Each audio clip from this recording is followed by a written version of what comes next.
I'm Melissa. I've been married for nearly 10 years now, and we're both in our 40s. We don't have any children, and I live with my husband, Cedric. Cedric is 5 years older than me and works an ordinary white-collar job. I have a part-time job as well, so there's a little financial cushion for the two of us. Since getting married, we haven't had any significant arguments, and I think we've been getting along quite well. However, things have started to get a little complicated recently. It all started when I inherited a condo after my father passed away. I've been told to move into that condo and to hand over my childhood home. My father had bought a new 2-bedroom condo when we got married, and he was living there. It's not a huge place, but it's a stylish condo.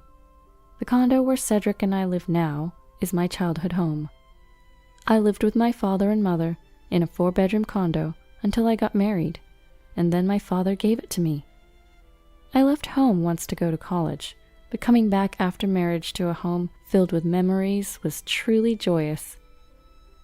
My mother passed away when I was in college, so my father was living alone in the family home.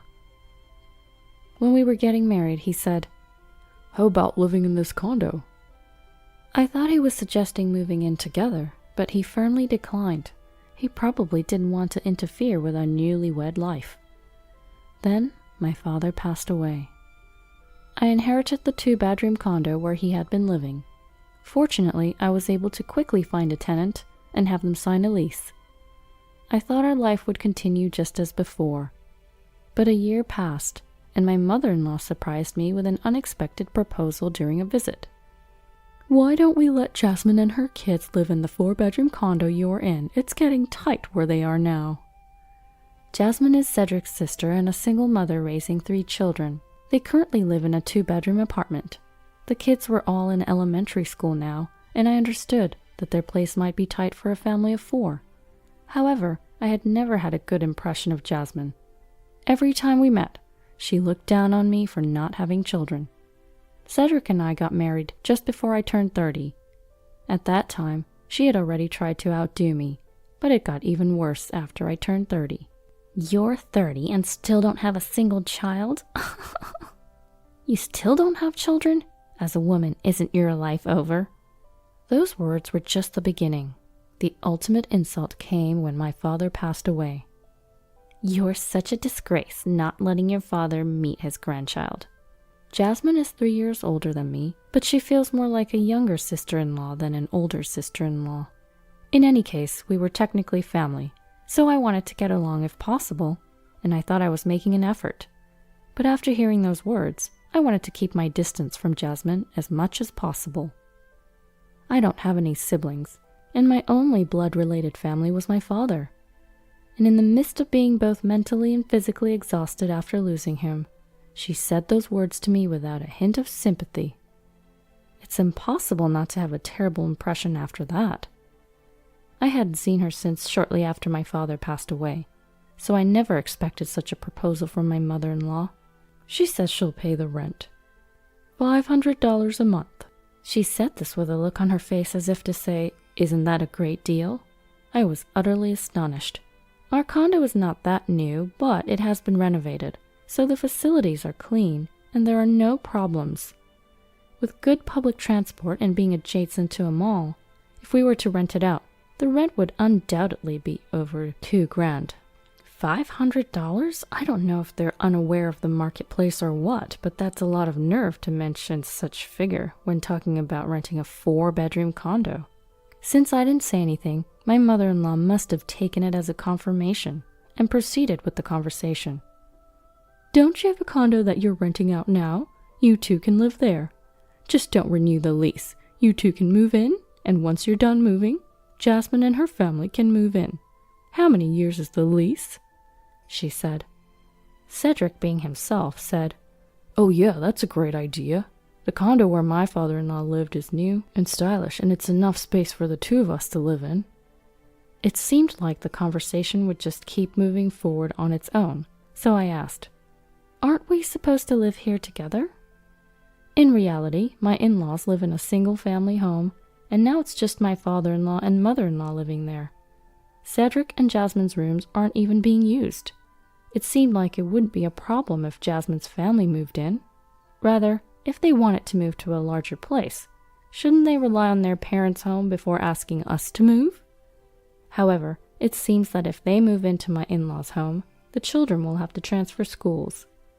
They would need to purchase new school uniforms and other things, so they said it would be a waste of money.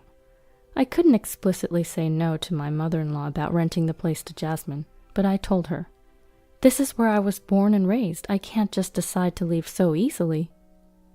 We left my in-laws' house without saying anything else that day. Considering that my mother-in-law said, "I'm not saying you have to do it right away," she probably hasn't given up at all.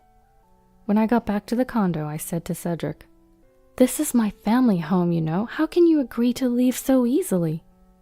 Cedric seemed surprised, like he hadn't even thought I was angry. "Wait, but your family home is a condo," he said. I was truly disappointed with Cedric, who just said that without apologizing. Cedric, who grew up in a single-family home, seems to have a strong impression that a family home must be a standalone house. He doesn't seem to understand how I could consider a condo my family home. Since we were raised in different environments, I suppose it's understandable, but a simple word of apology would have been nice. My anger reached a peak, and I raised my voice. "The condo is my family home. Don't go making decisions about my condo on your own." Cedric seemed displeased when I referred to it as my condo. "What do you mean, your condo? We've been married for 10 years. It's our condo," he shouted back. If he hadn't denied that I think of this condo as my family home, if he hadn't resisted renting it to my sister-in-law, I might not have minded Cedric calling it our condo. But now I couldn't help but feel disgusted when he said our condo. After that, we talked about it many times, but we were still at an impasse. Cedric, who never considered my feelings, called me stingy, stubborn, and malicious. We both refused to give in, and in the end, we couldn't make any decisions or solve anything for several months. All the while, my mother-in-law would contact us, asking, "Have you thought about what we discussed last time?" My mother-in-law and Cedric, who wouldn't support me, were driving me to my limit.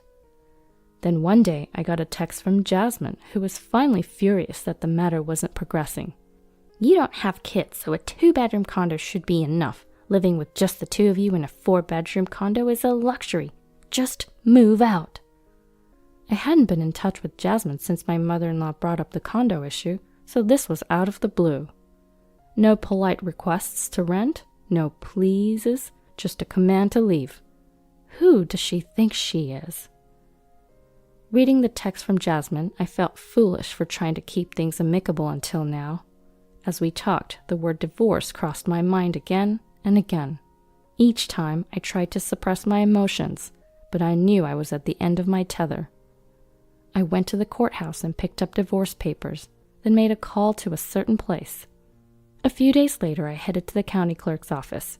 When I obtained the copies of the property deeds, I found that the condo I live in and the one I'm renting out are both in my name. With this confirmation, I decided to give my husband one last chance. "I've told you over and over I really don't want to rent this condo to Jasmine. It's my family home. I just can't bear to rent it to someone who's looked down on me and said awful things. I want you to tell her not to count on this place either." Cedric's face showed clear annoyance. It was always like this when I brought up the subject. In the past, during arguments with Cedric, I told him everything Jasmine had said to me. I thought by telling him, he would understand why I didn't want to rent to Jasmine. But that didn't happen. Cedric even said, "But what Jasmine is saying isn't entirely wrong either." In retrospect, I should have divorced him right then and there. It would have spared me so much distress, but I didn't have the courage to leave someone I'd been with for 10 years, or to be alone as I approached 40. Now it's different. If Cedric rejects my proposal, I'll say goodbye. I had made up my mind, and that was my plea. "You hate moving out of your family home that much? You're just tormenting Jasmine because you hate her. It's your fault for acting in a way that invites disdain, and plus you're just exaggerating. It's not like you've been told anything that bad. I can't understand why you can be so spiteful," Unaware of my desperate resolve, Cedric said this with a baffled look on his face. I just couldn't understand Cedric, who never once sided with me, no matter how many times I told him. Perhaps we can never understand each other anymore. Then please fill this out. With those words, I handed him the divorce papers. I thought he might panic or become agitated, but Cedric simply snorted with a smirk when he saw the divorce papers. Come on, what's this about? You think threatening to divorce me will make me back down? Cedric seemed to think I wasn't serious about the divorce. This isn't a threat. I thought I could get along with Jasmine even if she's just my sister-in-law, but now I feel it's impossible. Same with your mother and you. I can't trust you anymore and there's no love left. It's over. Pack your things and leave now. Without knowing how determined I was about the divorce, Cedric laughed. Anger welled within me and I spoke my mind. I wanted him to leave as soon as possible. Jasmine and my mom don't necessarily dislike you. Can't you see this is all your fault because you only think about yourself? Cedric countered. Feeling that this was getting us nowhere, I said, Enough. We can't understand each other anymore. You don't want to understand me, and I don't want to understand you. I can only think of divorce. If you don't sign, I'll file for mediation. I said this coldly. Cedric yelled, Enough already! Kicked the wall and stormed out of the house. He didn't sign the divorce papers or take any of his belongings. It seemed he just wanted to leave the situation behind. Days later, just as I expected, Cedric came back. With a guilty look on his face, he asked, What should I do? Does he think that I'll forgive him if he humbles himself? There's nothing to do at all. Everything's already settled. If you agree to the divorce, sign the divorce papers. If not, I'll file for mediation. Also, I've decided to sell this condo. Yes, I had decided to sell my family home. The day I went to court to get the divorce papers, I contacted my father's friend, Mr. Allen. I had met Mr. Allen several times since I was young, and he was very close to my father. Mr. Allen, who came to my father's memorial service, gave me his business card saying, If you need anything, just ask. His business card listed the name of his law firm. Mr. Allen was a lawyer there. Thanks to Mr. Allen introducing me to a judicial scrivener, I was able to smoothly process my father's inheritance. When I consulted him about this matter, Mr. Allen was supportive, advising me to check the ownership of the condo and giving advice for when the divorce might not be agreed upon. I think that's why I could take a strong stand. After Cedric left the house, I resolved to sell the condo. I contacted a real estate agent and told them I wanted to sell. I informed Mr. Allen that the conversation with Cedric had not gone well, that I could not get him to sign the divorce papers, and that he had left the house without settling anything. I asked for his help if it came to mediation. Cedric, upon hearing that the condo was going up for sale, widened his eyes, and contrary to his previous attitude, let out an intimidating low voice. What? So, you kept saying it's your family home and now you're selling it? So it wasn't that important after all. Then you could have rented it to Jasmine, you stingy woman. Cedric might have lashed out, but I no longer cared what he said. So? I sent him a cold glance. He seemed a bit stiffened, but apparently he wasn't backing down yet. Don't just decide to sell it on your own. The title may be in your name, but when we divorce, there should be a division of property. This condo was our shared property where we lived, right? Facing the defiant Cedric, I smugly said, Too bad. This condo was put in my name by my father just before I got married. Anything I owned before marriage isn't subject to property division. I've already confirmed it with the lawyer. Though it was hard to let go of the family home, I didn't want to increase the bad memories associated with this place by holding on to it. I consulted with Mr. Allen, and once I found out that this condo wouldn't be subject to property division, I was able to decide to sell it right away. Upon learning the truth, Cedric changed his attitude completely, now clinging to me in an unseemly way. I was wrong. I don't need to rent this place to Jasmine. It's your precious family home. Are you sure you want to sell it? Since you're still living here, you haven't sold it yet, right? Let's not sell it and start over here. I'll talk to Jasmine and my mother, so let's not divorce or sell the condo. At this point, I began to wonder why I had been with such a person for 10 years. I was disgusted with myself for having been with him. Don't say nice things now. You never stood by me no matter how many times we talked. It's absolutely impossible for me to start over with you now. Goodbye. Please pack your things and leave as soon as possible. He continued to resist the divorce, so it ended up going to divorce mediation, and I was finally able to part ways with Cedric. Now I am free.